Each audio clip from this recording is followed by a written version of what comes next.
Welcome to Wholesale Hotline, where we cover everything to do with wholesale real estate. I'm Jamil Damji. I'm Brent Daniels. And I am Morby. And together we cover the most important parts of wholesale real estate. Lead generation. Conversion of sellers into contracts. And dispositions. Guys, remember when you're watching this show, do us a favor and squad up in the comments. Make sure that you are liking and subscribing to the YouTube channels and in the Facebook group Wholesale Hotline. Most important, we want to know we're doing a great job for you and helping you build your business. So go give us a review on iTunes and or Spotify. So squad up and enjoy the show.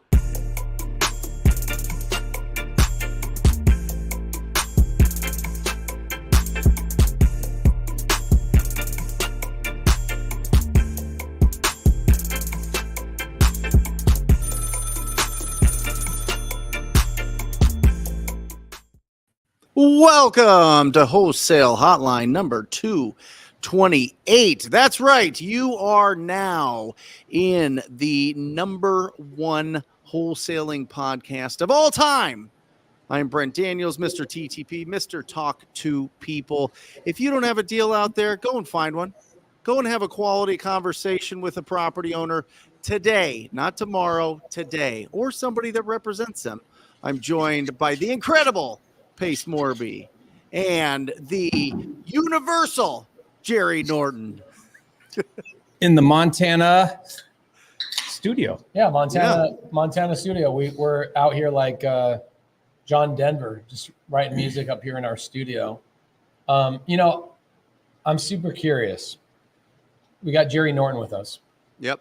He's got this amazing company called PropWire. I'm curious, what would you say is the number one list that your customers enjoy pulling off of PropWire? Great question. Absentee owner seems to be a really popular one. I think we get a lot of people that like that one. What's great about it is you can do list stacking on PropWire, and it's really easy. You literally just checkbox other motivation types that you want to add to any of them. So what's great about that one is you can do, high equity or free and clear, and then you can do out of state. So not only is it absentee, but it's out of state, free and clear. So you can keep adding filters to either make the list bigger or smaller. I guess if you add filters, it'd be make it smaller, but then you can kind of dial in on that motivation. So it's pretty fun. Why? What is an absentee owner, first and foremost, for the newbies in here? Yeah, so it's a really simple classification. It just means it's a non-owner occupant. So it's somebody that owns a property that's not their primary residence, which typically means it's buy and hold investors. Okay, so a guy probably like me, I'm an absentee owner. I don't own those properties that I have.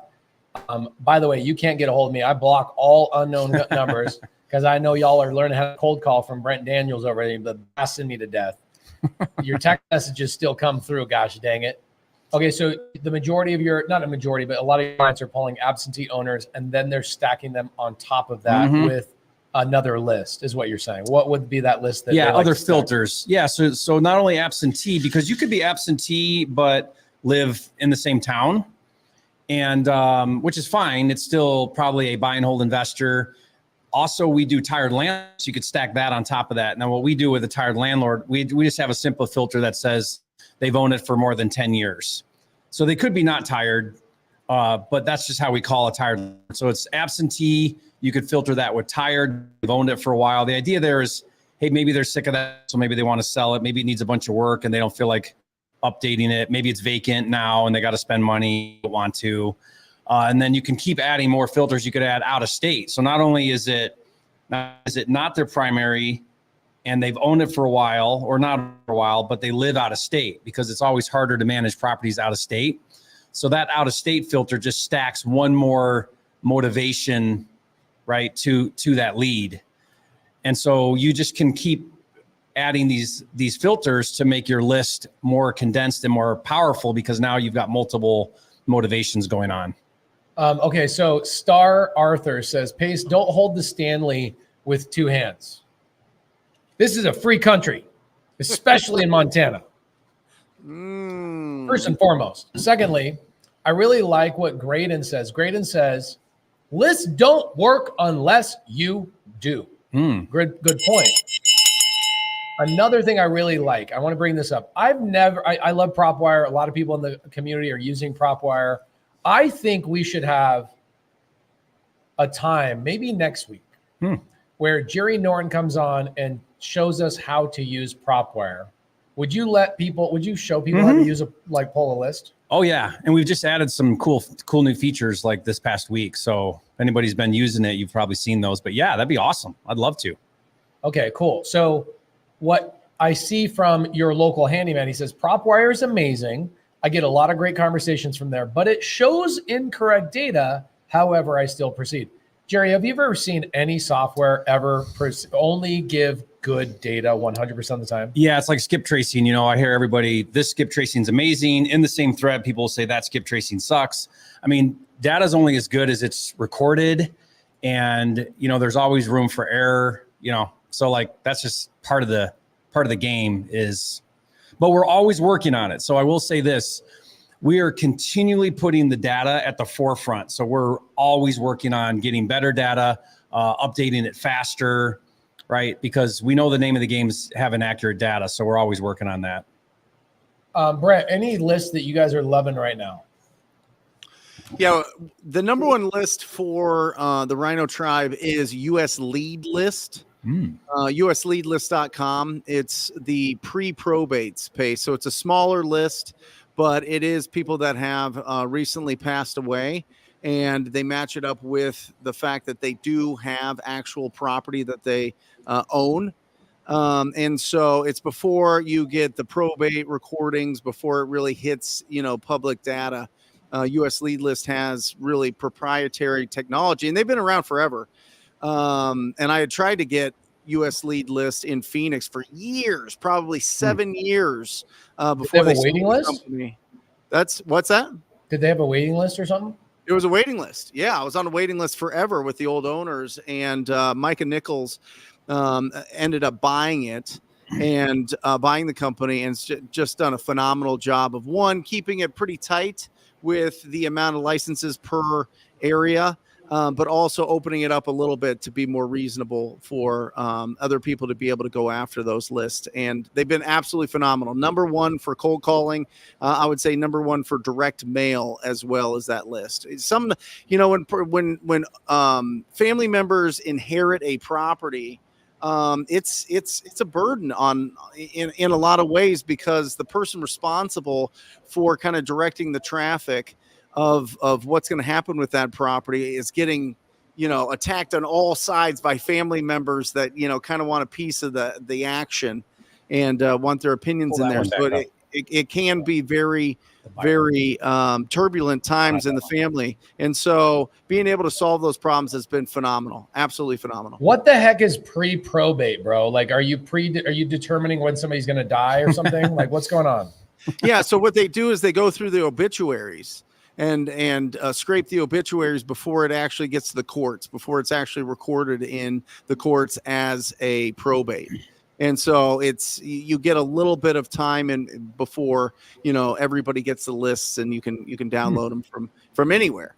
And so, yeah, I didn't know what that was either. I was like, how do you get pre-probate? That sounds like made up thing, right? But people that are buying like heart medication or something, it's like, we're pulling medication. They're on hospice. Yeah, they're on hospice. People that get like free packs of tobacco or something, you know what I mean? Free cigarette packs in the mail type of thing. So I don't know. Based on this one for buyers, we have a really cool feature in PropWire where first it searches cash buyers and it searches flippers. So if the deed's transferred in 18 months, we consider that possibly a flipper. But one thing that's really cool is when you go to the owner tab on those buyers, it will actually tell you how many properties they own. So it's really cool because you can see how serious your buyer is by their portfolio. And it gives you a really good gauge of who that buyer is and what they're doing. Would you say that most buyers are not like me in the sense that they're not hyper structured? Like if I showed you my corporate structure, you would never be able to see what I own. But do you use the same address for all your entities? Yes. That's how we do it. I use a registered agent. Yeah. So what we do is we don't really care about the LLC. We care about the address that's registered. So because everyone has multiple entities, like that's how I do it too. So it'd be impossible to track down a player by their LLCs, but almost all investors use the same address. So then we track it by their registered address, not their entity necessarily. Interesting. Yeah. Interesting. Now I'm curious about my LLCs. I almost want to like go. We could look it up and see what it shows. Let me see. Do it without the screen on. Let's go look at it. No, I want to show them. Let's do it. Maricopa County record. What is assessor? I want to go to assessor or a recorder's office. Let's go. Well, if you know an address, we could pull it up and see what it shows. Let's go. What, on PropWire? Or Yeah. Give me a login for PropWire, dog? It just go to propwire.com. What? Don't make it that easy, bro. Like, okay, PropWire. You have your own account. You just don't know it. Okay, now put an address in. Okay. 2720 North Sterling Avenue, Mesa. Search. Try it now. I didn't find it.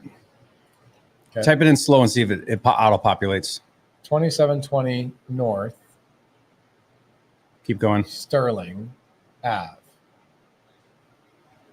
No, it's It not might not be Ave, though. It might be just Mesa. I might be throwing the thing. There it is. No, I don't think it likes the north, maybe. Okay. Well, like it might not be grabbing the N. All right, where are you? How about this one? Let's do this one. 1550 North 40th Street. That's probably not going to find you. Oh, yeah, well. Mesa, there you are. Arizona. 1550. Unit 11. Okay, let's do it. Which one are you? Unit 7. Jerry lived there for a year, and he doesn't even know the address. No, I don't. Okay, now go to the owner tab up here. Okay. Oh, you are going to have to log in to do it. Can I get a free sign? Yeah, do it right real quick.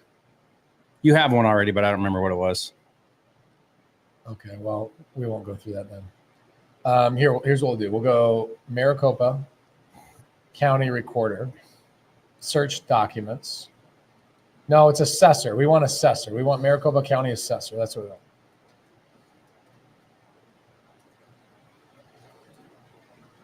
Okay, let's do this. Parcel viewer, property tax. Now, go here. Oh, all right, check it out. Let's go 2720. Oh, or Arizona Corporation Commission. I could do that. And what are you looking for right now? Could see, man, even what's up with this address? It might not be a PropWire thing. It might be that I don't even know my address. You might have your address wrong. I suck. Here's the last one we'll do. We'll do Arizona Corporation Commission. Check this out. I think Jerry's right about this. If I go to the Arizona Corporation search and I type in, let's say, moving forward ventures. Check this out. Let's see if it pulls up the same address. Okay, moving forward ventures. I should pull that up on the assessor's website. But yes, look at this. This is interesting. Shows proof right here, Jerry. So 1846 Innovation Park Drive, blah, blah, blah, Oro Valley, right? That's my address for this LLC. So if I go back to another LLC, let's go Sell Easy AZ or Sell Easy. That's my wholesale company. Mm-hmm. There it is. Yeah, same thing. There's the address. Yeah, You're right. So we would search by that. My LLCs have the same address. Okay, so you would search by that. Got it. I'm going to look up yours right on my phone right now. Okay, Jerry's going to pull it up on the line. Yeah, 2720 North Sterling Avenue, Mesa, Arizona. If I get a deal and get a contract signed, do I just call a title company and give them my contract? Or how do I go about that step after signed contract, Brent Daniels? Yeah, I love it, Brandon. By the way, congratulations when you do get that locked in. Get a referral to a really great escrow officer. It's going to make or break your business. That is your first teammate is going to be a exceptional escrow officer and or closing attorney, depending on what state you're in, Brandon, and everybody else in the audience. And what we do is we actually take, we have this app called Turbo Scan, and you're able to just scan in the purchase agreement and it turns it into a PDF. We send it immediately over to the title company to open up escrow before we leave the house. Now, obviously, if you're doing this virtually or the owner of the property signed through some sort of e-signature, then you already have it. Just forward it over to them. But we like making a little bit of a show of it on the appointment because it shows that we've really solidified our commitment to this seller, that we're opening up escrow so that the title company can go through with all of their checklist of things that they need to do to make sure that when the property sells, the ownership is transferred without any liens. And so that's their job. But I'm telling you, you get a really, really, really great escrow officer. Dina, my escrow officer, she's working Saturdays. She's working Sundays. She was closing a deal for us Friday at 8:45 p.m. Couldn't record it till Monday, but was getting everything done. You need somebody that's absolutely obsessed with closing deals. You need an escrow officer that is really well versed in all sorts of different closings, whether it be a double close, a double escrow, an assignment, keeping deals open to save you fees if you're going to quickly flip those properties is really, really, really key. So make sure that you get a really outstanding escrow officer, and you should be able to get that by just getting referrals from people that you trust in your marketplace. Somewhere up there. The here's a cheat code. I'll give you guys all a cheat code. Email Molly at. Oh, you cut out there, Pace.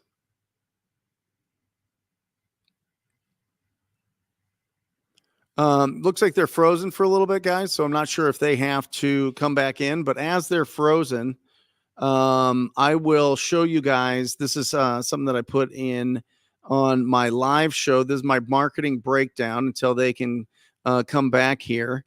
Let me show you this. This is my marketing breakdown for the last 12 months. This is our exact numbers. This isn't any. I wish this was bigger. Can we get this? Where's the zoom button? Will you show me, Matt? I have no idea what you're talking about. We'll zoom this in, guys. But this is the breakdown of all the different marketing channels that we're currently implementing in our business and the return on investment and what's. Oh, there we go. Perfect. Thanks, Matt. There you go. You can see, guys, that there's texting, cold calling, PPC, TV, Facebook, JV referral, and pay per lead. You can see the big elephant in the room is our pay-per-click. We have now made that transition. And this is a conversation that Jerry and I have had so many times, so many times is Jerry calls it 4 phases. I call it 5. There's a little bit of nuance, but the first phase is get proof of concept. Close your first deal. This is absolutely fundamental. Make sure that you understand that through your efforts, you can go out by picking up your phone and having a good quality conversation with the property owner. You can run your whole business. All right. But you have to make sure that you get proof of concept first. This is really going to just springboard you into the next stage, which is to get consistency. This is when you're closing deals on a consistent basis to where you can choose to go full time. You can choose to walk into your boss's office and say, hey, thank you so much for this opportunity, but I am now transitioning full time into my real estate business, into my real estate career, and boom, you're off and running. And then this is the tricky point, and this is the part that Jerry really speaks well to. That third point, the next level, when you're starting to hire people and grow and develop your business, that's where 90% of wholesalers backslide into being self-employed and not a true business owner.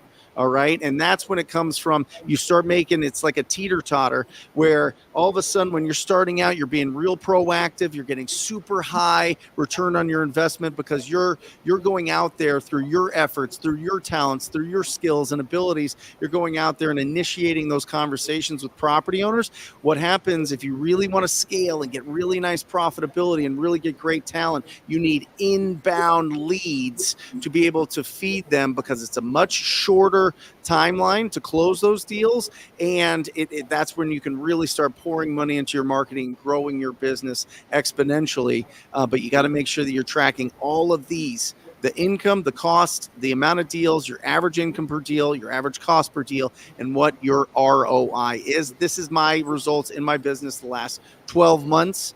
You can open up my QuickBooks and see all this. This is just to make it look good. Brent, clean. So there it is. Brent, how has that changed from, I've seen it, I just can't remember. How's that changed from even a year ago? It's completely changed. I mean, Where was cold calling? Cold calling was much higher, much higher. The year before, texting was much higher before they really started changing all of the different settings with the carriers. And do you see PPL going up more in the future, or are you not putting a lot of budget to that right now? Well, here's the difference. If you can't afford PPC and your schedule is really kind of congested, you can't be available all the time, PPL is phenomenal. But PPL, in my opinion, Jerry, it ebb and flows. The best PPL leads are the ones that are search-based. They start getting watered down by interruption-based leads, which is YouTube, which is Facebook, which is Instagram, which is some of these other leads that say, hey, listen, we buy houses. It's more of an ad. It's more of an interruption, as opposed to the top tier best leads of all time is somebody literally typing in, sell my house fast without a realtor. Sell my house for cash. You know, that type of thing. And once you get those leads, it's slam dunks. It's absolutely phenomenal. The teams love it. But it costs you to be able to be in that position. And you have to really season your Google account for it to make sense. So, hey, before we move on, I just want to make sure I don't miss out on the cheat code. Sorry, guys, I had to reboot my computer. It couldn't handle so much handsomeness on one screen. Too much. Too much. So the cheat code, Molly is my chief of operations. She runs all my transactions. We do transactions in all 50 states, including Puerto Rico, even though that's not part of the United States. Okay, it is. But she does transactions everywhere. Subto, seller finance, novation agreements, lease options, wraps, land contracts, agreements for sale, cash deals, all the things. Email Molly at pacemorby.com and say, Molly, where is Pace? What title company is Pace using in Atlanta? What title company is Pace using in Florida? And Molly will tell you who we use and who we vetted in all of those 50 states. I'm going to do that. Molly at pacemorby.com. All right. Well, and you guys will have this problem. You know, you guys have exciting new title company being released, right, Pace? It's only available to the Subto and Gator community for the next 6 months or so as we work with it. So she'll refer you out to other people, sadly, but I won't make any money on that. All we know is that we did something nice for you. Brent Daniels, what is PPC, PPL, and paper contract, paper lead? I don't know what these are. Happy Days needs to know. Yeah, that's awesome. So every time you go into Google and you type into Google, that's a search. And so people will do what's PPC, which is called pay per click. All those sponsored ads that show up right after you search are companies that have sponsored to be in those spots. So when you click on that, it actually costs people money. And so to be able to be in those positions, I mean, you're anywhere from $5 a click to $300 a click. So don't click on those, Brent, unless you're a serious seller. Yeah, that's right. That's right. It's going to cost somebody charge Brent $5 if you do. Yeah, that's it. Marisol, she says, what kind of wholesale contract do you guys use for commercial real estate? I'm currently working with a real estate agent trying to get one under an assignable contract for 48 units out of Jacksonville, brand new 2024 construction. So a couple of things. I just got 200 units under contract today in Colorado Springs, seller finance, another $20 million deal. No big deal. Just another day. And in those situations, this is what happens. Typically when there's a broker involved, the broker is the one that creates the contract. And even if it's a Subto or a seller finance contract or a cash transaction, does not matter. They use their form, their contract, and then we add our addendums to it to adjust for whatever their stuff is missing. So the one in Colorado Springs, we're taking it over Subto, and he's seller financing a portion of it. Their standard state contract does not have a place for all of those things. So we added a Subto addendum that came from our team, but their team, the broker, is who created the contract. So if you're going through a broker, a real estate agent, Marisol, they typically 99% of the time want to use their contract. Yeah. And I would say that most contracts that I've ever seen, Jerry, Brent, you tell me if I'm wrong, they are all assignable as a standard document, even if they don't say they're assignable. Is that correct? Yes. In fact, so if a contract does not say it's not assignable, it's assignable. All contracts are assignable unless stated otherwise. All contracts are assignable unless stated otherwise. And that's why, like, things that is very commonly taught is you put, Pace Morby LLC and or assigns, meaning Pace is the buyer or his entity is the buyer and or whoever he assigns it to. Nothing wrong with that, but that's sort of redundant. If there is not a no assignment clause, you actually don't need to put that in there because your contract's already assignable. Okay, so this is the kind of stuff, I want to pull this up. This is just a text message between me, Molly, and a real estate agent. I want to pull this up and show this to you guys so you can kind of see how this works out. Actually, I'll show you the first one. I get a deal under contract or verbal contract, and then I work with the real estate agent and I say, hey, who do you want to send the contract, right? So she says, let's see, we're going back and forth negotiating. Perfect. Let's do 3 p.m. Okay, I'm going to pull this up. For example, I asked her, who do you want to do the contract? And she said, we can use yours. Okay, here it is. This is with a real estate agent. I'm negotiating a subto and seller finance deal in this text. I will pull it up in just a second. Give me a second. I'm not as fast as I used to be, guys. I think you're really fast. I'm getting old. I'm getting really, really old. Okay, so we're going through, I'm negotiating back and forth. We're talking, we're voice memoing. This is a deal I just closed on the 16th, a sub-2 deal, saved a family from foreclosure, got the agent paid, etc. And then she said, oh, this is me. I say, by the way, look at this. I always ask for a testimonial, my friends. I'm asking the sellers for a testimonial. And I asked the agent, I said, any chance I can interview you about our deal? Always ask your agents and your sellers for testimonials. Okay, guys? All right. She says, up here, somewhere up here. I told her, I'm 99% sure I'm your buyer on this deal. What would your seller allow me to put down as deposit? Looking for the smallest available, obviously. Also, what level did you lower your commission to? Okay. So this was the 10th, then the 11th. She says, let me know if you think we can work something out. As you can imagine, they're quite anxious. By the way, Brent has said this so many times, my friends. He has said, we are not deal creators. Mm-hmm. Okay, we don't create deals. I don't force a seller or an agent into a transaction, right? Deal finders, not deal creators. Yep. I found a seller in pain and an agent who's also in pain. And okay, so I said, I'm ready to move forward. Can they do a smaller amount down and then get the rest after I stabilize the home? This is how I seller finance my down payments to my agents. Okay. Got it. So I said, would you be willing to do it on your commission? I got the agent to take half their commission down and half their commission a year later. Okay, cool. That's pretty cool. You financed the agent's commission. Yes. Okay, so just because you asked. Dang it. I freaking did not have this in writing. It sounds like we were going back and forth on voice memo, but I asked, oh, here it is. She says, I think your contract is fine, but I'll double check. And then I said, cool, I'll get Molly involved. Guys, I don't write my own contracts. I don't send my own contracts. I use a transaction coordinator. And so Molly, my transaction coordinator, this is how I open escrow. You guys want to see how a gangster opens escrow? Let me show you. A gangster opens escrow. Let me do a little new screen share. By group chatting your TC. That's not it. My bad, guys. Hold on just a second. I know I'm a little clunky. It's just such a bad use of time to be. Such a bad use of time.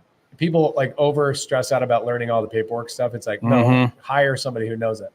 So here's the deal. I'm willing to give you guys the address because I've already closed on it. So I said, Molly and Heather, I put them in a group chat. This is the agent. This is Molly. This is how I get my contracts done. I said, Heather Bowen, Molly tenant, my TC. Here's the address. Sub-2 contract needs to be sent today.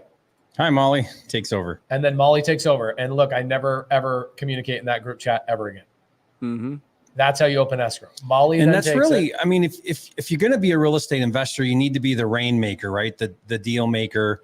Like all my creative deals and even my cash, I do this with cash deals too. And it's just, let me get the deal structure put together, then hand that off to your TC and let them hand hold that thing all the way to closing. When you get if you're doing wholesaling, when you get your buyer, hand that off. Let your TC handle between cash buyer and you, that part of it too, like the whole thing. Right. What if you can't afford a TC? You have your buyer. You have your buyer paid for the TC. This was what I used to do. I would put a TC line item on the settlement statement, and my buyer would pay that fee. So I just always have my buyer pay the fee. I just say, hey, it's going to be my assignment fee plus the doc prep and all that kind of stuff. I always have a TC on my stuff, and my buyer. I've never had a buyer have a problem with it. Yeah, in your assignment, where can you find Go ahead. Sorry, Jerry. I was just going to say, in your assignment, you have a clause that says buyer agrees to pay a TC fee of $500 or whatever.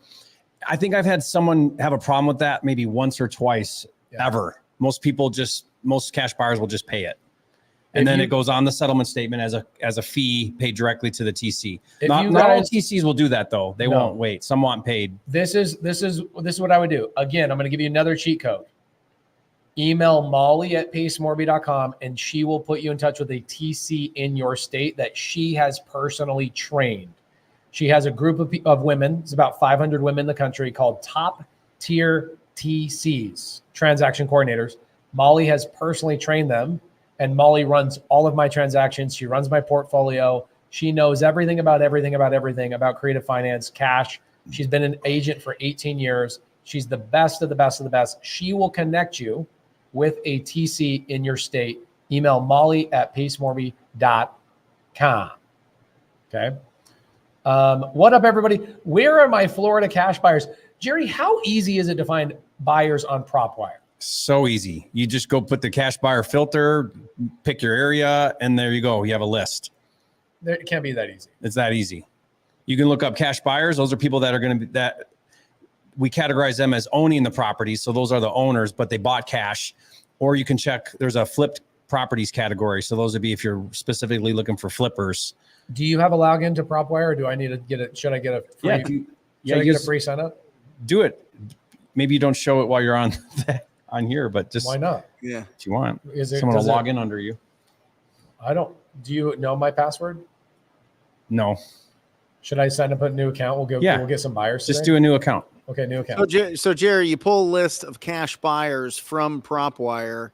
You have the list, but does it come with their contact info, or do you have to go another step? So then you got skip trace. So you got skip trace, right? But you could go to like True People Search for free. Yeah. Right. True People Search. It's not, I'd say it's 60% good data. It's not the best data on the planet, but it's free. Right. Cyber background checks too is good. Yeah. What? Yep. But I mean, here's what I do. Your ideal cash buyer is a local active investor in the same neighborhood.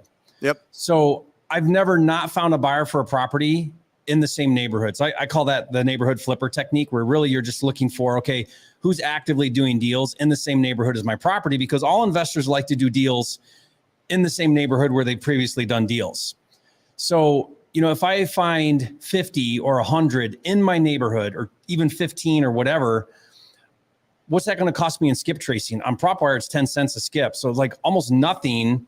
And then you're in front of a buyer that's probably going to be interested. As long as you have a deal, that's the fastest way to find a buyer. What do you say to him, Jerry? What do you call up this buyer and say? You say exactly this. You say, hey, I noticed that you did a deal, or you bought a property, you flipped a house on XYZ street. I have a property a block away from that I'm looking to sell. Are you interested? Love it. I want to call a buyer. Let's see if I can call a buyer. I love Jamil. Jamil has a little nuance to it, Jerry, where he'll go and look at the deal they just flipped, and he'll pick out something, whether it be cabinets, whether it be flooring, whether it be a textured wall, whether it be, some landscaping, and he'll be like, that was amazing. Really great job there. Right. And just so that you don't sound like, you're just kind of plugging and chugging type of thing. You're giving them a little bit, you're breaking their pattern a little bit. You know what I mean? Yeah. Like they have that resistance a little bit because they don't know like if you're like legit or if you're going to send them a bunch of garbage, but then you throw a little bit, you sprinkle a little bit of extra effort on there. All of a sudden you've got a buyer that you can work with forever. So that's something that I learned from Jamil, and it's awesome. Yeah, and the other thing I'll do is if it's flippers, then that means if they're sold flips, then the agent information is on Zillow or Redfin. I would prefer to call the agent instead of skip trace and call the buyer all day long, because the agent will track down that buyer. They're going to know that buyer's habits usually, and they're going to be more than motivated to contact their buyer, because that means they're going to get another listing if the buyer buys your property. So I don't even pay agents, and they're happy to do that because they know it's going to equal more business for them. Yeah, I mean, if you have a deal in a certain area, you should be on Zillow or Redfin or wherever and look at all of the active listings, and if you can, the pendings as well. And if you can filter for pendings, it's even better. And call those agents up that have the flips. Those ones are hot. That you know that they're active right now, and if they've just sold their property or accepting offers on a property, they're done with their project, they're probably likely to want to do another one in that area. Okay, so here's, guys, anybody that wants to follow along with me, go to propwire.com, and we're going to go through, and Jerry's going to coach me, okay? I just signed up for a free account. I have $0 in my account. I've spent $0 to get here, okay? Jerry, you can't be giving this kind of crap away, bro. Free. Like, I don't know Totally what free. your problem is. Okay, I want to find a buyer anywhere in the country. What do I do? Find a city. Let's say you've got a property in, where did she say, Jacksonville, or where did she say? She said somebody says they have a deal Florida. in Florida. She didn't say. So just pick something in Florida. Pick Jacksonville. I love so if you go to right here, go Jacksonville. Oh, okay. Got it. Put the Ville in. Florida, there it is, down a few. Do that one. Yep. Jacksonville. Now go Florida. to lead type. Lead type. And go to cash buyers. Okay.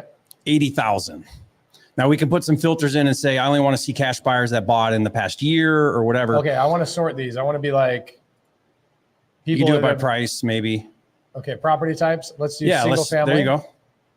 Okay. 49,000. Yep. I want to max the price out at 400,000. Okay. Still now you're down to 30. Gosh dang, dude. Yep. Do you have to put absentee in there, Jerry? You could stack it if you want. So go to lead type. Yeah, that's a great idea, Brent. Now hit that match. Hit that. Then you got cash, and then go to absentee. See what that brings it down to. 14. That's a little better list. Okay, 14,000. And why did Brent, you guys understand why Brent said that? Because 30% of homes are owned free and clear. So what Brent's saying is, let's get rid of owner-occupied cash buyers. We don't want to talk to them. We want to talk to investors. Yep.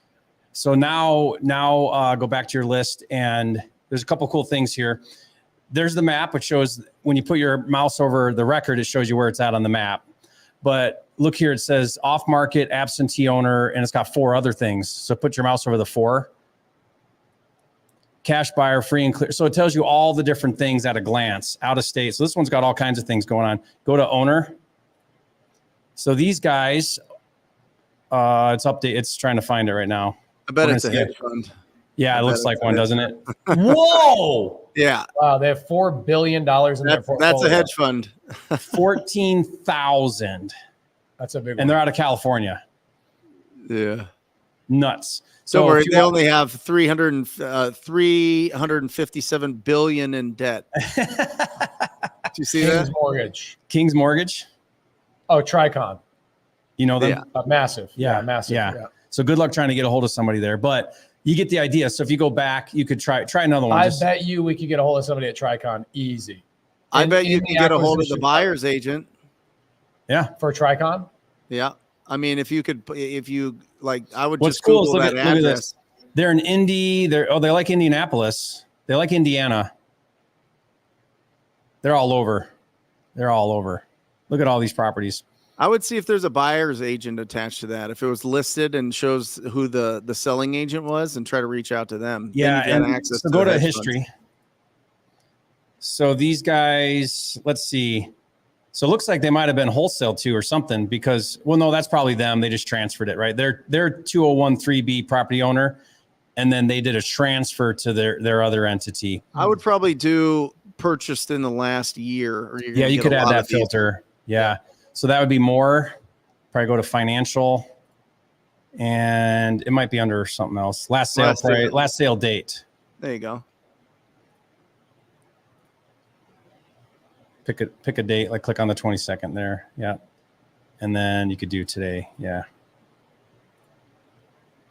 Oh, yeah. All right. 856. So these, I would call these active buyers, right? Because they bought in the last year. So now click on one of these and let's do the same thing. Go to owner.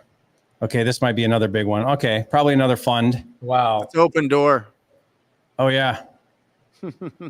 Okay. So go look at the mailing address. That one. Let's find a mom and pop. Yeah. Look at, there's a dumpster in the front yard. Hit owner. That's a flipper right there. 16. Okay, now this would be a great buyer to contact. Guys, this is a good buyer that you'll go play golf with and go on double dates with. Like 16 properties in their portfolio. My favorite pace are when I see 16 and then I see their name, which is very common. Yeah. You're like, dude, you don't even own these in an entity. But this is, look, their address is even Jacksonville, Florida. So they're in town, these guys. That's good. Now, you could just single skip that if you wanted. You'd have to fund your account with some money.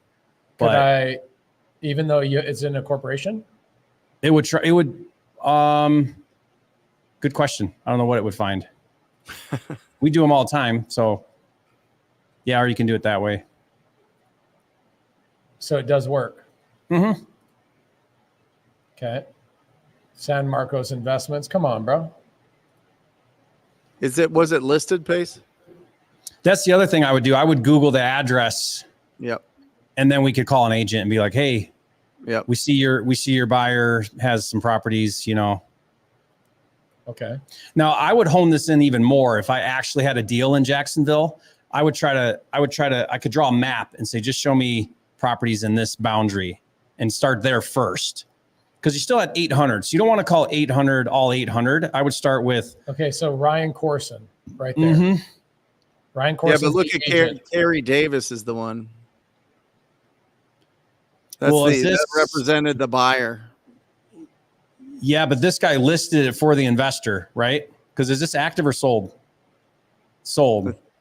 Oh, it sold a long time ago. So that's probably not what we're looking for. Yeah. That's just an old listing, right? Yeah. But if it was active or if it sold recently, you could call the agent and have the same conversation. Say, hey, I see you represent an investor. I got a property. Can you have your buyer? Did you do the property? Will you search the property address, Pace, instead of the mailing address on that? Yes, sir. I searched it. That's the mailing address. What? Yeah. Oh, that's the address on the thing. Right here. No, that's not you're that. right. I'm sorry, Brent. I mean, look at all. By the way, before you click off here, absentee owner, cash buyer, free and clear, high equity and cash free and clear would be the same, but that's kind of a cool. I like looking at that at a glance.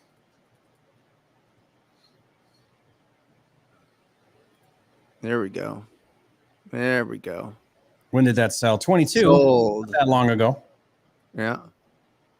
Now wait, go back to the history on that one, because that's a mom and pop. So go to history.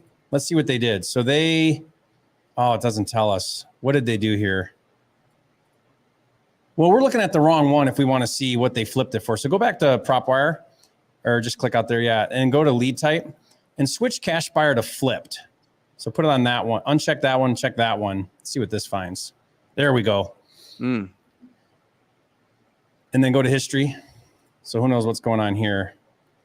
Let's see if we can find a good one. Doesn't tell us. Try a different one. What we're looking for is they bought it for 200, sold it for 400, like that kind of thing. Guys, by the way, this process that we're going through right here is part of the Open Door. Yeah. So look at this, guys. Open Door bought this for 336 and just turned around and sold it for 370. They lost money. Look they did it fast too. 329 to 510. They lost money. Oh, for sure. They only look to make a few bucks, like their margins are so tight. But even then at 336, 300, you pay closing costs on top of that, right? So they're really closing at 340. You sell but it 370. They'll get money. They'll get money back at closing. They'll probably get 30 grand. And back they charge commissions and stuff to the people. But that's Open Door, so they're active. Go back to click out here. Yeah. Just click another one. Let's see if we can find a real flipper, any of these. And then go to history. That looks like a flip. Perfect. Look at this. So John sold it to Kaylee Land LLC for $185. They turned around and sold it for $315, and they did it in 3 months. That's great. Yeah. That's an awesome flipper. I would want to know this guy. So it's $130,000 spread. Now they have a rehab, but still, that's what you want to see. You want to see a big spread in a fast time. So these guys know what they're doing. Now let's go to owner on this one. It's not going to be right though, because owner would be the new owner and they flipped it. Yeah. So that's just that guy. Look at the old listing. Yeah. So now what would we do on this one? Yeah. So now let's go back to property.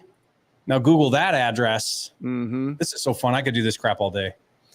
And then why are we Googling this address? Because let's see what he sold it. He sold it, right? So let's see who he. So there's that 315. He sold it, last summer. But who was his agent on the sale of that? Look how nice he did. Dude, this guy killed it. Yeah, he has a good crew. Look at this. Outside roof, windows, painting, landscaping. And then, this is a Home Depot special, right? But still. Yeah, look at this drywall texture. Yeah, he didn't even. Home Depot price point too, though. Yeah. So these guys got in here. Not only did they buy it and flip, they bought it, rehabbed it, and flipped it in 90 days.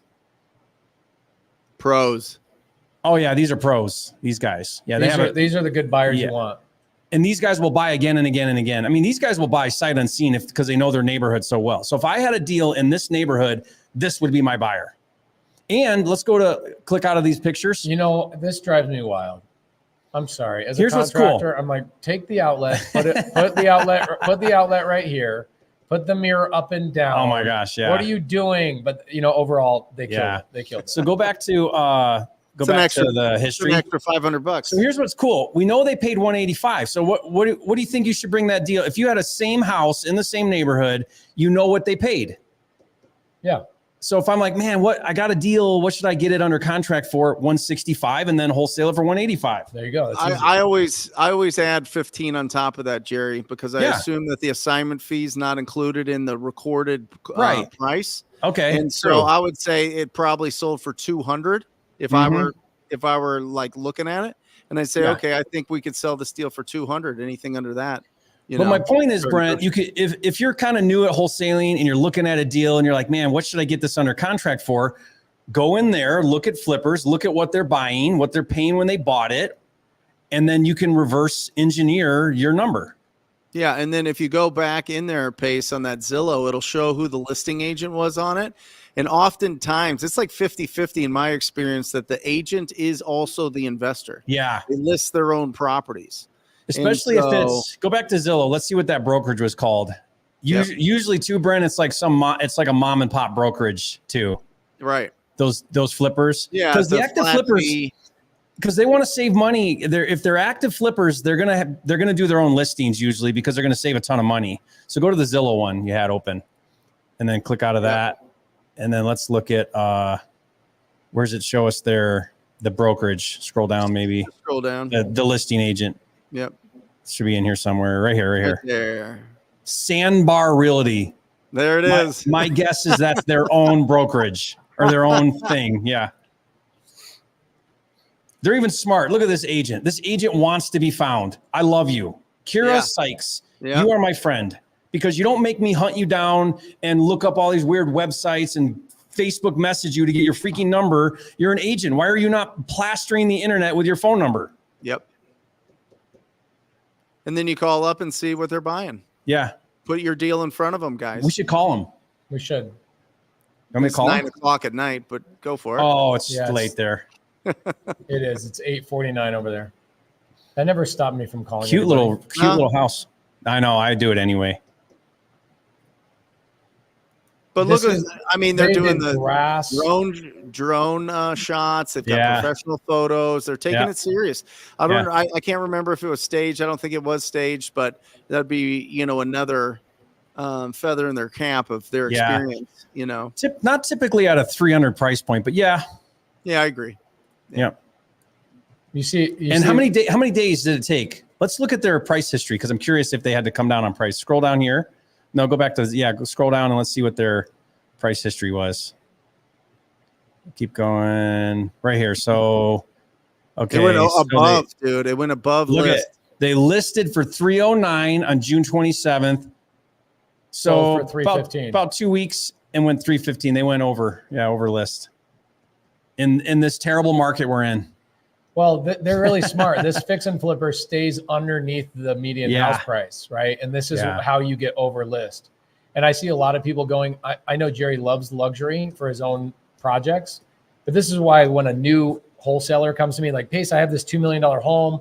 I'm like, bro, stay away from that crap when you're brand new because your buyers, like people will gobble those deals up in a day. Let's try to guess, Pace, how much they made. What do you think they spent on that rehab? Okay, so let's talk about 60. They have an internal crew. Those guys have been on their crew. They do 10 projects a year together. They trust each other. They've been together for 5 to 10 years. They're buying that flooring in bulk. You know what I mean? $35 a square foot. 35. I think that team is a team of Hispanic dudes that are all brothers. They do every single trade all on one crew, like Chava, like on my crew. Mm-hmm. He brings in 3 brothers. There's not one part of the project they outsource. They do it all internally, and they're all working fast. They probably got that whole entire reno done in less than 30 days, and I bet they spent 55 grand. Yeah. That's why I say 50 to 60. If it was a brand new flipper, they'd spend 100. Yeah. I'd say if you were subbing all that out, 100. If you got your stuff dialed in, 55. This 60. is why fixing and flipping is so challenging, is because those fix and flippers are speedy. That guy's the best buyer you'll ever get because that guy will buy at a good price. He'll pay more than anybody else because he's like, oh yeah, my crew can get done with $100,000 renovation in 30 days for $55,000 because they've been on his team for 5 years, right? So they probably cleared 50 on that deal. If you think about closing costs, I mean, I don't know if they got financing, but I'll bet you they internally listed that. So they probably saved on some commissions, right? Because they bought it for what was it, 185? So this is what I love. I love trying to figure out another flipper's business model. Like, what did they make on this? Because if I'm actively flipping or if I'm actively wholesaling in Jacksonville, that's a hot buyer, right? That's an awesome buyer. That's really interesting. When we put out deals, and maybe you guys experience this as well with the guys that do a lot of business, right? The Zach Keeps of the world, Pace, and Jerry, the other guys that are just doing 50 to 100 deals a year. They're always 20 grand under what I sell it to somebody like this that has a crew by themselves that goes out there. They don't have crazy costs. They're doing a lot of the work themselves, and they're always paying 20 to 25 grand higher. Do you guys see that? Do you see that, Jerry? Yeah, I mean, I'm not a big fan of that as a business model. The high volume flipping, like that's brain damage. But I love wholesaling to those guys. Wholesaling to those guys. Let them run their operation where they're doing 50, 80 flips a year, and we'll just wholesale to those guys. They're great buyers. Yeah, but that's a tough model to do well at. I think I've done it, and it's not fun. I've talked to all those guys. They're like, I would just. If they were to redo it, they would go into wholesaling. Oh yeah, they would make way more money for 1/8 of the brain damage. Yeah. Well, and listen, when there's markets where it kind of flattens out or starts decreasing a little bit, or it's just not increasing as much as the previous years, fee income is powerful. Fee income's powerful as opposed to capital gains. You know what I mean?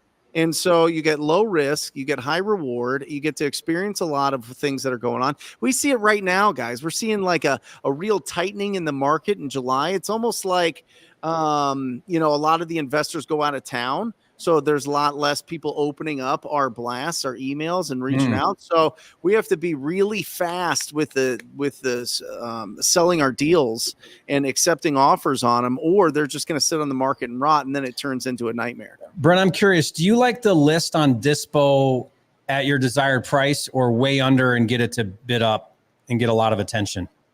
It depends. It depends on the deal, but we usually are going to push values, Jerry. We do the opposite, but it depends on the market. It depends on when interest rates went bananas, right, in 2022, and the cash buyers kind of scattered, it was like, hey, listen, if you want this deal, it's yours. You know what I mean? As opposed to, in a more traditional market where it's like, all right, we'll take the highest and best based on, who's going to put in hard earnest money, what's the amount of earnest money they're going to put, and are they pretty close on the price? But we try to get the most out of every deal that we have, because we have marketing expenses. Because once you make that transition from outbound to inbound, you need to have a healthy marketing budget or you're done. And so we try to get the most out of everyone. Usually we find it from the people that are doing, maybe 5 to 10 deals a year as opposed to 50 to 100. Mm-hmm. Yeah. I've got a interesting thing I'd like to bring up. I think it's interesting. Has anybody ever been curious about, if I borrow money from a private money lender, how do I pay that private money lender back? When do I pay them back? What does that relationship look like? What do my terms look like, et cetera? What if your private money lender comes to you on a deal that you bought, like a sub-2 deal, and they go, hey, I need some of my money right now. What do you do? I don't know if that's a common question. I get it a lot in my community because that's a lot of people are using private money and buying a lot of rentals. But I've got one of my private money lenders, great story. Desiree has actually come on Wholesale Hotline before. She's one of my private money lenders. Where did I find her? I found her because she was one of my sellers. I bought her house on Wolf Street for $110,000. She gets cash at closing. And before we distribute the money, I called Desiree and I said, what are you going to do with that $110,000? And she's like, oh, I'm going to pay off a van. I'm going to do this. I'm going to restructure some things. I go, why don't you put your money with me? Give me all $110,000. I'll put it into a couple of my deals and I'll pay you $1,100 a month for that $110,000. I've been paying this lady $1,100 for the last 5 years. Today is the first time she asked me for some of that money back. She actually wrote an email to me and Cody today. And the email says, hey, I'm not sure how much money you have of mine, and I don't know what properties it's on, but can I have this? How does she not know how much but money this is what I want to highlight to you guys. You guys think private money lenders are so sophisticated, and you guys think that they are like sitting there being so meticulous about things. Check this out. This came in literally 5:25 p.m., so about an hour ago. She says, how are you guys? I hope all is well. Miss you guys. Her and I text all the time. I'm looking to pull out 35 grand. Not sure what amounts we have out and on what properties. Also, do you have a time frame? This is very typical. You'll get this kind of stuff. Private money lenders are actually really lackadaisical. They're not like the bank. They're not crazy. They're just individuals that are happy to get a monthly return. Oh, Ayelet says, I'm a PML for Jerry. Why can't I be a freaking PML for Jerry? Yeah, she is. She's in a deal. Yeah. With me. That's awesome. So what I'm going to do on that 35 grand, my partner, Cody, literally just texted me, goes, hey, do you want to use Pace's cash on this rental to pay Desiree back 35 grand? And then our company can pay Pace the 12% interest. And my reply was, I don't have any cash. It's all in this property. I literally was just talking to Jerry about how much money I've spent on this Montana property. So I'm it's like, in the pickleball court. It is in the pickleball court, sadly. Not making me a return. So what I'll do is I'll call Desiree and I'll say, hey, how quickly do you need it?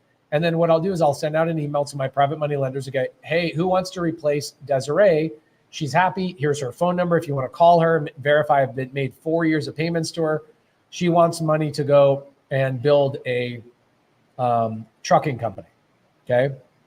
And this is the kind of stuff that she texts me separately. I want to show you guys this as well. Oh, look who's behind you. Johnny. So let me show you guys this so you guys can see what it looks like. We're doing hot sale whole line. That's what we call it in our house. Oh, hot sale whole line. Yeah. You guys call it that? Yeah. Hot sale whole line. Bro, we should get you a deal on Wholesale Hotline. Sale line, whole line. Why don't we do that? I'll take it. Okay, so last thing I'll show you guys. If I was brand new, I would want to have seen this kind of stuff just to show you that these kind of conversations, these are the kind of conversations you have with your private money lenders. They just had a baby? She had, I don't know. No, she's definitely not having babies. Just sent you and Cody an email. Oscar was approved for his own company and dump trunk, so he needs a down payment, wanting to pull out 35 grand, lent money for now to get this company rolling. I said, okay, no problem. How's life? You're amazing, right?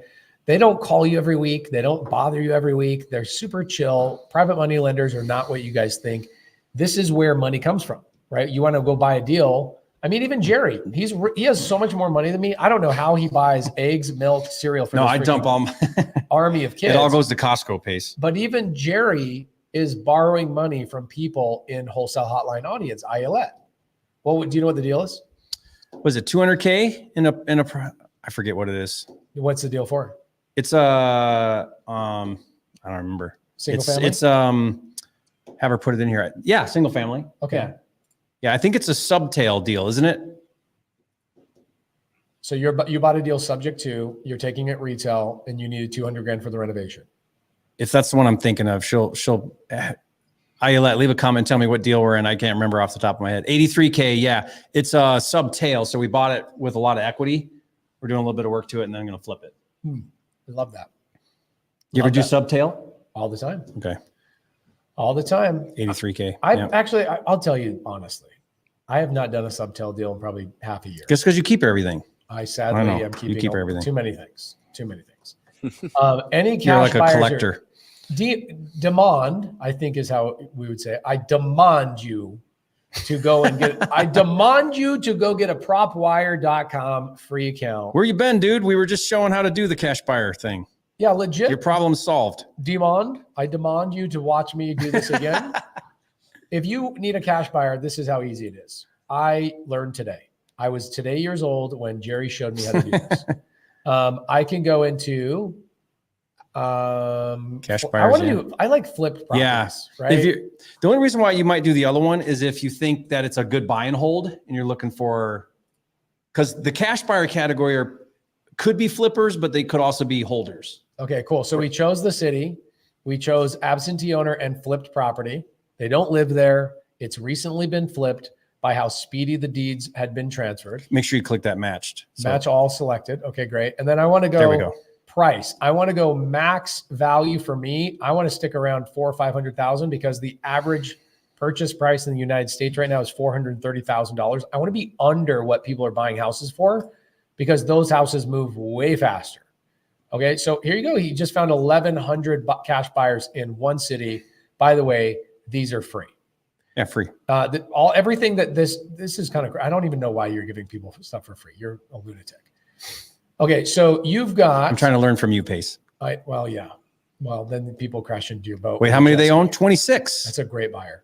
That's the best buyer right there. Yeah, because they're past the beginner. They're past the mom and pop. They probably have property management, doing things right. Yeah, they have somebody in the office. And they're in Jacksonville.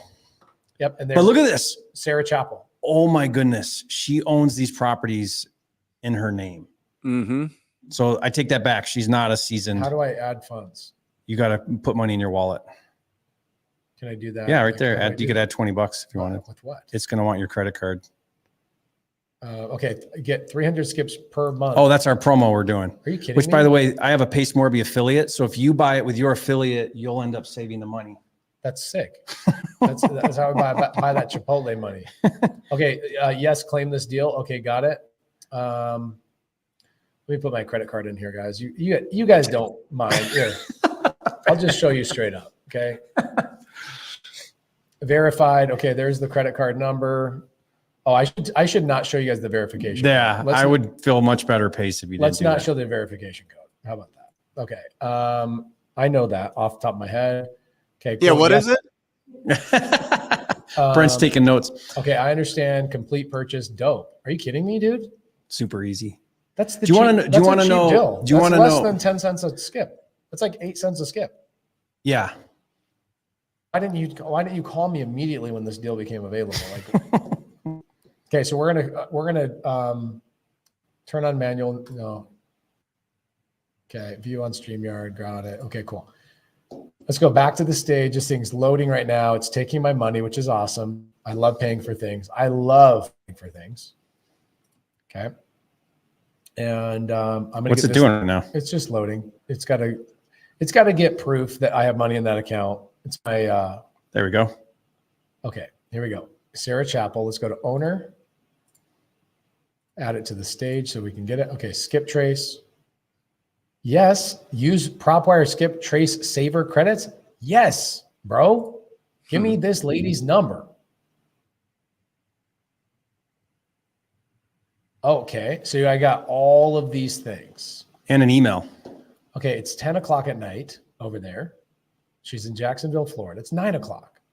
I'm not opposed to calling people, but also this is a really good buyer. I would show you guys on a buyer that I probably didn't care about, but this is a buyer I actually You don't want, yeah. I would call her. What would you say if you didn't have a deal? What would you say? Like, would you even call her now or wait till you had a deal? I wouldn't.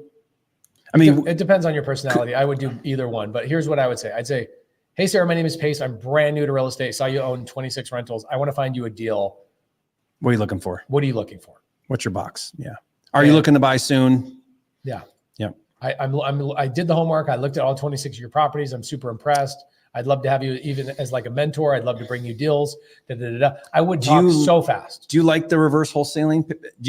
Brent, do you do that model much where you find your buyers and then find them inventory? Personally, I think No, but it's smart, but we don't. Yeah. Here's why I think it is what you should do when you start. Brent knows what a deal looks like. Yeah. Pace knows what a deals look like. Jerry knows what a deal looks like. Jamil knows what a deal looks like. I don't need to call a buyer to find out if it's a deal or not. But when you're brand new, and one of the reasons why so many regulations are coming out against wholesaling is because wholesalers are doing wholesale the wrong way when they're brand new. They're not verifying with somebody else something they don't know. They're just over contracting, like Jerry said, getting people in 10-day inspection periods, filing memorandums. Okay.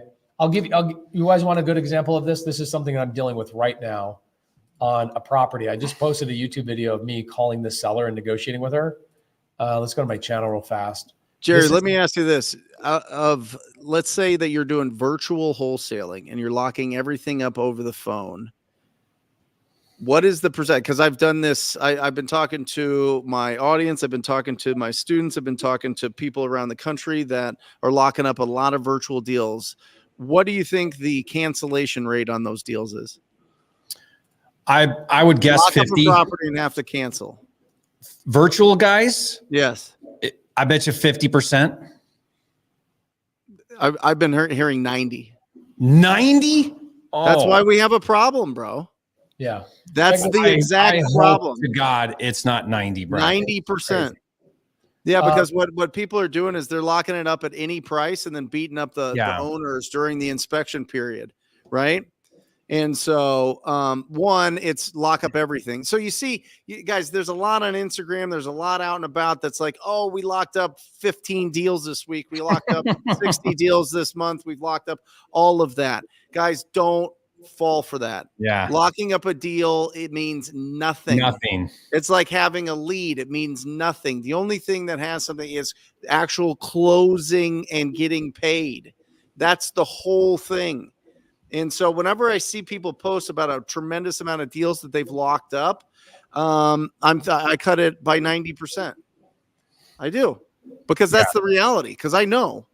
And so, guys, you got to be really, really, really strong with your numbers and understand what a deal is and what it's not, and be able to be honest with the property owner and say, listen, this is what's going to happen. Somebody's going to offer you whatever you want. This is the same exact thing that listing agents do to property owners. They list it for whatever they want to list it for, and then they beat them up over time.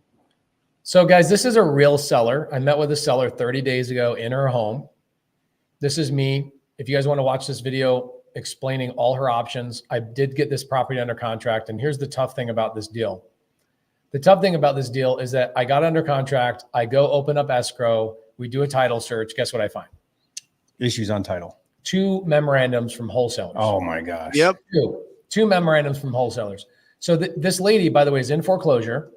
I can't buy her house and close on her house before the foreclosure because 2 wholesalers. How old were they, Pace? Those like memorandums. One's 1 year and one's 2 years. Yeah.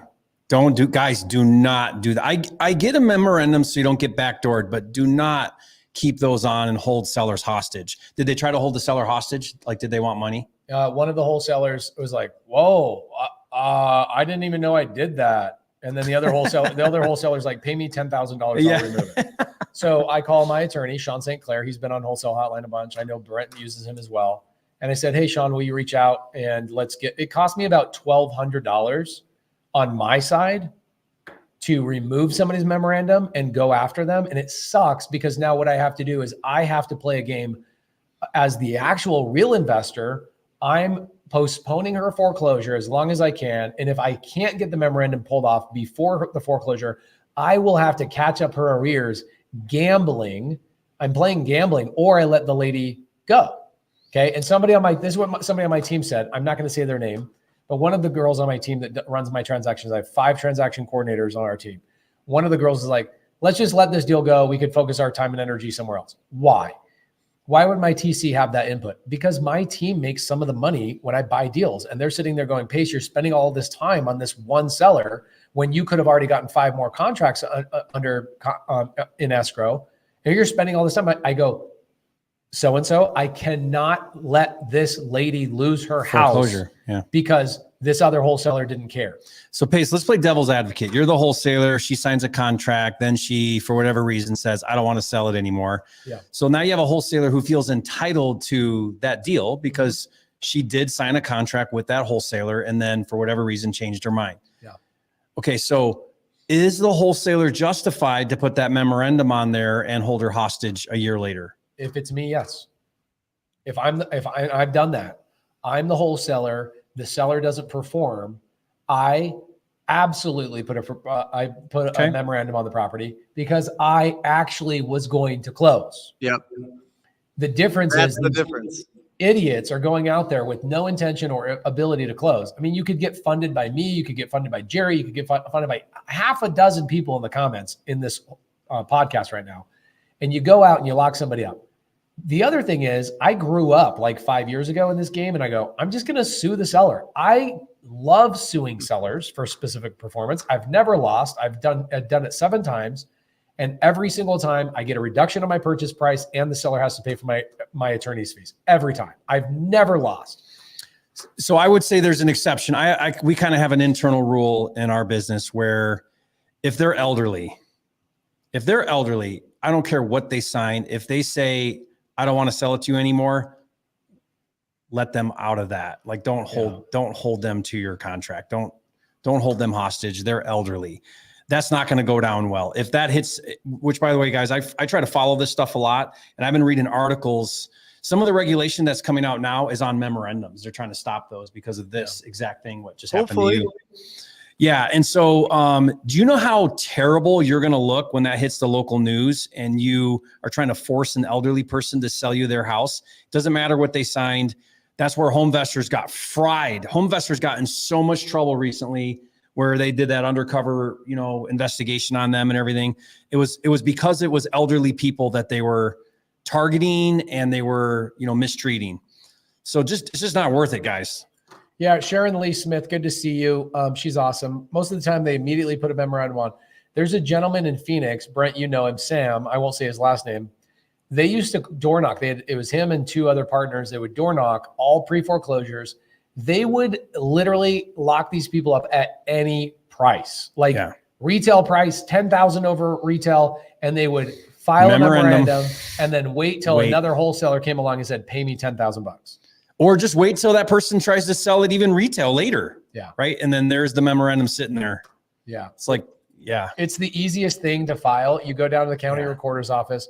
Now what it is you can just go, the county recorder's office in Phoenix has 4 locations, one in Mesa, one in Tempe, one in Phoenix, where there's like actual humans. And then one on the West Side, Buckeye. You can go in there, slide your memorandum into the scanner, pay $7, and they file a memorandum. It's that easy. The seller doesn't have to sign. No, they don't. No, a lot of states, the seller doesn't even have to sign. For us in our purchase contract, so if I pull up my wholesale purchase contract, I'll pull it up. We'll give it to you guys in the side chat real quick. Let me pull up the Dropbox action.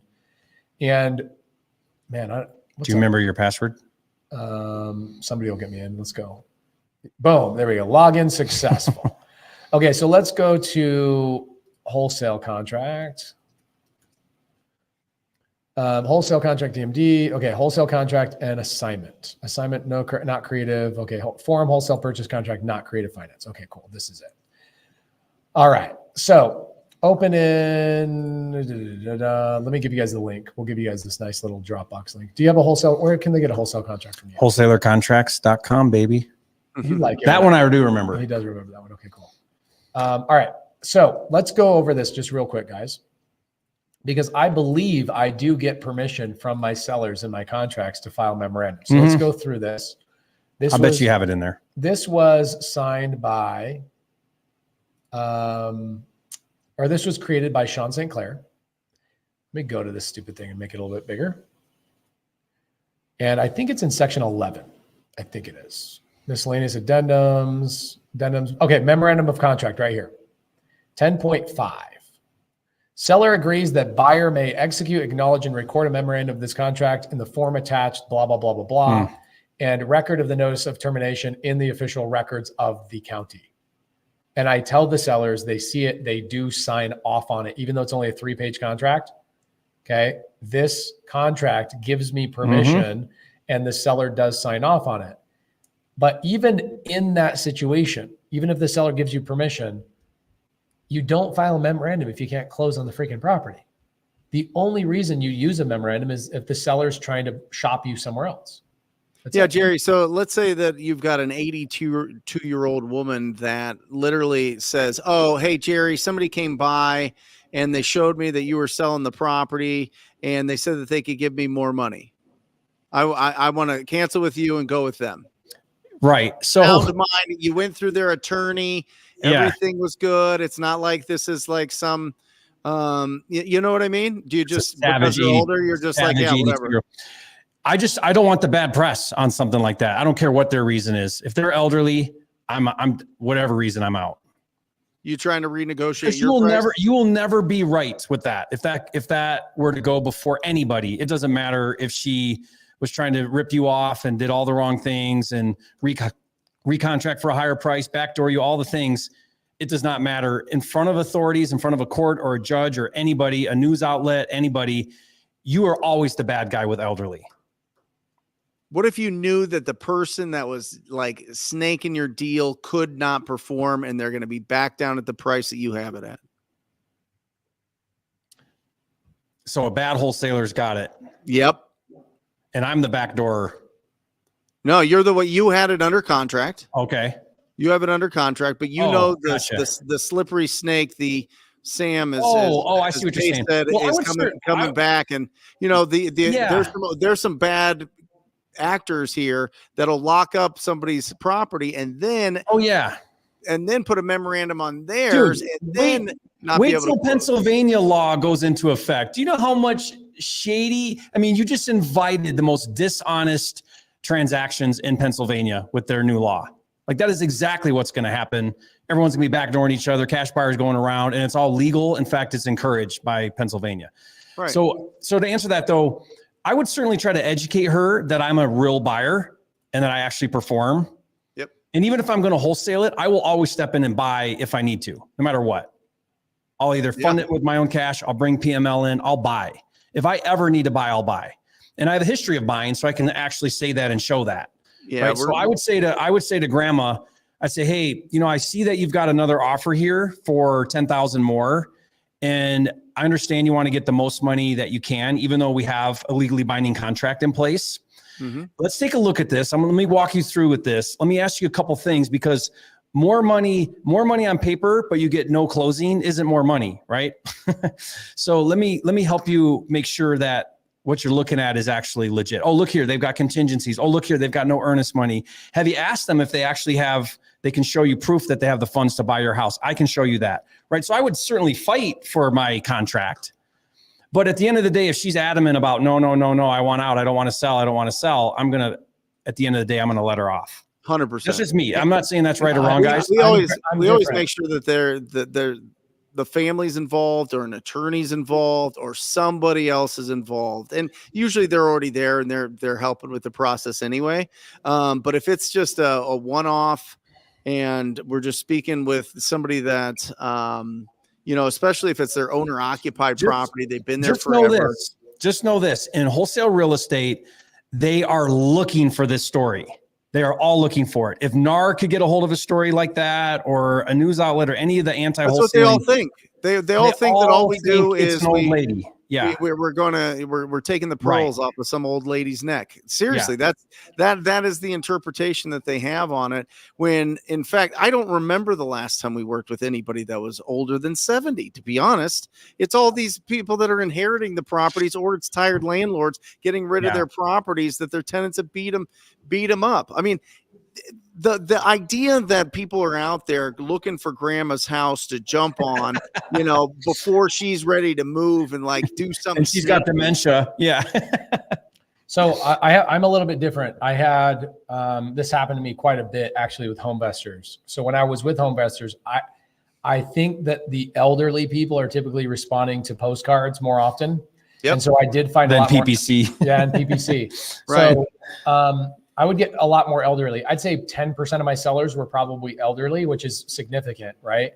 Now that adds up every month. That's a couple, right? Or whatever. Yeah. I mean, when I was just solo dolo, just me and my wife, it was just us two, and I was doing 10 contracts a month, I'd get one seller over 70, but that's still a lot, right? You're running into it at least once a month. So I ran into a seller, this is about 8 years ago, that wanted to cancel the contract. He was a vet. They're older. And I said, no problem. I'm happy to cancel the contract and remove my memorandum, because I was at the time, I was uneducated. I didn't know really when to put memorandums and when not to. And I said, no problem. I'm happy to do it. All I need you to do is sign here saying that I will release you of this contract if you do not sell this house to anyone else, retail or another investor, for the next 12 months. That's smart. Yeah. Okay. I like that. Because if you're changing your mind, you're not going to sell anymore. Yeah. That's what you're telling me. Yeah. And then I find out 3 months later, you close with somebody else. That had actually happened to me previously. So I'm like, also, I don't want to look with a vet. So guess what happens? 3 weeks later, I get a call from a title company. Hey, you need to remove this memorandum. We're trying to close. I go, no, here's the agreement. I'm not moving that. I will remove that memorandum at the 12-month mark if he hasn't sold it to somebody else. But it also said in the agreement that if he's trying to sell to somebody else, I get to close at whatever that price is. And so I've just learned that that's what, Bobby's trying to FaceTime me with Jamil, I think. Hi, Bobby. I'm on Wholesale Hotline. How are you doing? Hey, Jamil finally made it to Wholesale Hotline, guys. He's here today. All right. Yeah, Jamil. Are you guys driving over to you're in downtown Kalispell, it looks like. Are you coming to my house? Yeah, come on over. Yeah, come to my house. Me and Jerry are here. Okay, bye. Okay, bye. Pace, that's flipping genius. That's really smart. In fact, I'm going to memorandum old ladies now with those. Yeah. With that deal. Because you're doing what you should do. You're protecting yourself, but also giving them an out. If they say, I changed my mind, I'm just not going to do the thing. I just don't want to sell a house. No problem. No problem. 12 months. I'll remove the memorandum as long as you abide by these. And you give me the opportunity. If you decide to sell, I'm first right of refusal. Great. That's awesome. Yeah. Man, I'm so glad I showed up at Hot Sale Hotline. Yeah. And I learned how to find a cash buyer on PropWire today. That's freaking dope. Like, what the heck? This is why you come every Monday. Yes. When the best, so Pennsylvania is interesting because you said everybody's going to start backdooring each other. Can you kind of walk through what you mean by that? Yeah, because the new law that goes into effect January of 2025, if you're wholesaling, then you have to disclose, you have to have a license. That's one. You have to disclose to the seller that you intend to wholesale the property. Now, what is intent? Intent means you have a history of it. So that's your regular thing that you do, or your primary thing that you do. And if you cannot show that you can buy it, which Pace can show you can buy it, Brent can, you can show, hey, I do buy properties. I have a history of that, and I have funds or access to funds. But if you intend to wholesale it, you have to tell the seller, look, seller, just so you know, in writing disclosed, you can back out of this contract for 30 days for any reason whatsoever without cause, or until we close, whichever's first. And so not only do you tell them that, but they actually have that right legally. So in other words, your legally binding contract is not legally binding, it's worthless. Mm-hmm. So at any moment, another wholesaler could offer more. They cancel your contract, go with the new buyer. Or a cash buyer says, you know what? Rather than pay you 20 grand, I'm going to go straight to the seller, offer them 10 grand more. I'll save 10 grand and I can legally do that. So cancel your contract, redo a new one, and away we go. So they've written this law intentionally to screw wholesalers, and it's going to be a mess. Imagine this. You got escrow opened, right? And now a seller can just cancel for any reason. You're inviting cash buyers to go around you. You're inviting other wholesalers to go around you. You're just asking for the marketplace to be dishonest with each other. Yeah, why would we do that? Slimy, I would move to Pennsylvania and start doing deals. Oh, there. can you imagine all the crooked wholesalers are all virtually wholesaling in Pennsylvania? Well, they got to get a license, so we'll see how they get around that. The list will be the number one list in that market. The problem with it, other wholesalers' deals. So I've had a couple conversations. I'd love to hear what you guys think. I've had a couple people that say, Jerry, this is no big deal because I'm going to build rapport with the seller, and the seller's not going to backdoor me because I got an awesome relationship with them. Sometimes. Maybe true, but what happens when the cash buyer goes to them and says, hey, you know that guy that you got a relationship with, Brent, that you feel like is your guy? He's actually selling your contract to me for $20,000 more. I'll tell you what, let's cut him out, save you 10, save me 10. Let's do a new deal. You're asking the seller you're inviting that, right? Like maybe the seller says, well, no, I have a contract with Brent. I'm not going to do that to him. But my point is you introduce a lot of vulnerability to your business now, and there's no way Brent's going to establish a business model in Pennsylvania where he doesn't know if his contracts are going to actually close. You're not going to build a business around that. It's the takedown. You have to take them down. Yeah. Right, Jerry? Listen, it's going to roll. It's going to roll into other states. I would not leave Pennsylvania. I would not leave. Nope. You know how many deals are going to be in Pennsylvania? It's just like Illinois when they made those changes, the guys that were established and could close deals are still making a fortune 5 years later. I mean, look at Nita Patel, right? She's in TTP and she's subto. She does 5 deals a month on her own in Illinois, in Chicago. Yeah. The smartest thing you could do would be get funding, go to Pennsylvania and go to South Carolina, either of those states, because those states are really cracking down on wholesaling. So it opens the door for legit buyers to get awesome deals. Great question here. Joel Shilpy.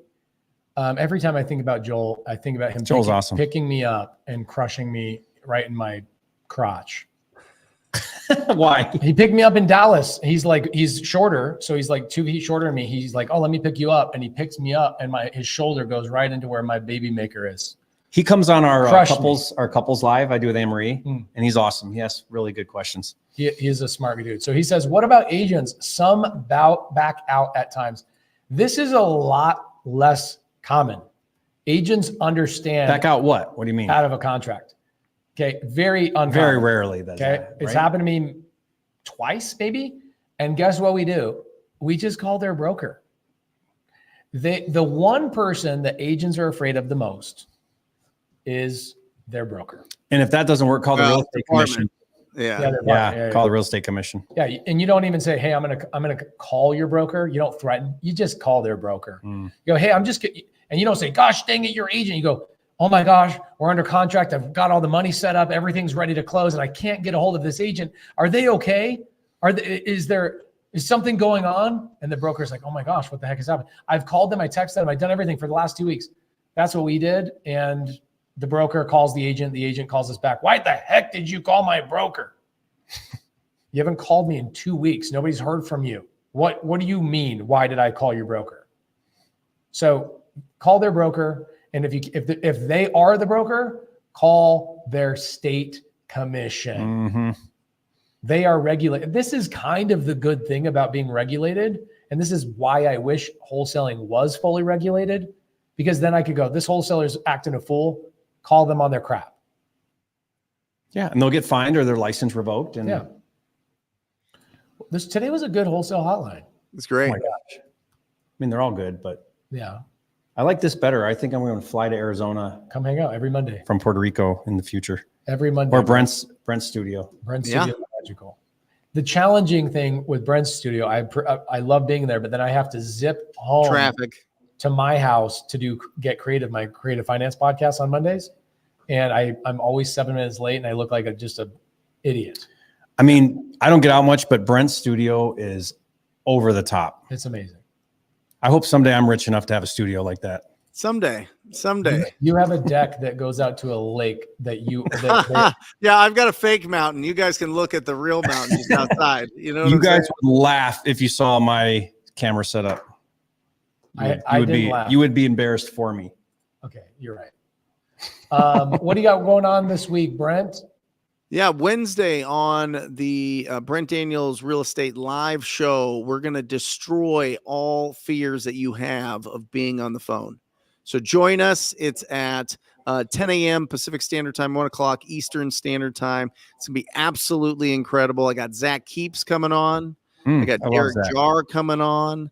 I've got Eugene Latson, who talks to 100 property owners every single day. Hopefully he's coming on. What do you mean, Brent? Destroy your fears. The number one thing that stops us is the fear of talking to strangers, the fear of rejection, the fear of getting going, the 400-pound phone. You know what I mean? It's that there's some blockage there, especially if we're not used to making a lot of calls or talking to a lot of people. So we're going to destroy all that and give you a ton of confidence to go out there and be wildly proactive and take massive imperfect action. And that's all this business is about. You can have all the best lists. You can use PropWire to pull all the data. It's right there. It's free. You're already paying for your cell phone. Guys, you're one conversation away from a $5,000 or a $50,000 deal or opportunity. I mean, it's all comes down to talking to people every single day. And the better you get at it, the more money you're going to make.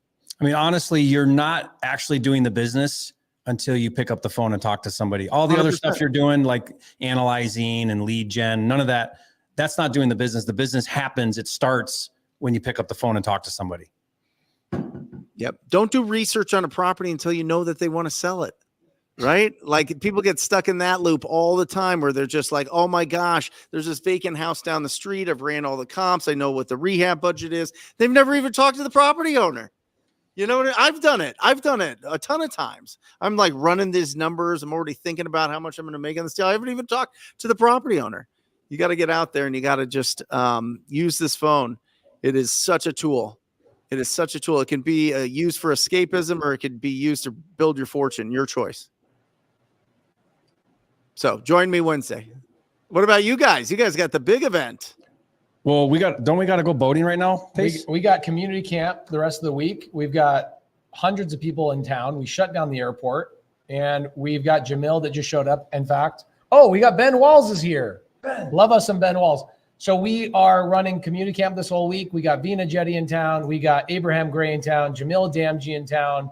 We've got Heather Blankenship drove 10 days, 3,000 miles. In her RV, right? In her RV after a month after she had a baby to get to community camp. And that all starts. I can't wait to hang out with her. She's awesome. She's the best. I love and she her. I think she's going to catch up to you with 10 kids. They're still making them, bro. So guys, we love you. We appreciate you. Next week, Jamil Damji will be on Wholesale Hotline. And you know what? We should do a little bit of PropWire stuff. Can we call some buyers next week? We should let's somehow get somebody who's got a deal and call on buyers in their market and see if we can move their deal. I like it. That'd be fun. I like it. Okay, guys, appreciate you so much.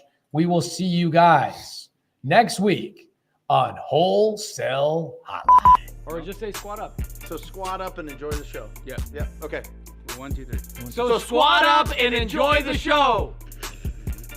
What are you doing? I didn't say nothing. Why? I don't know. Okay. So squat up and enjoy the show. Cool. I think we should use the one where Jamil doesn't say anything.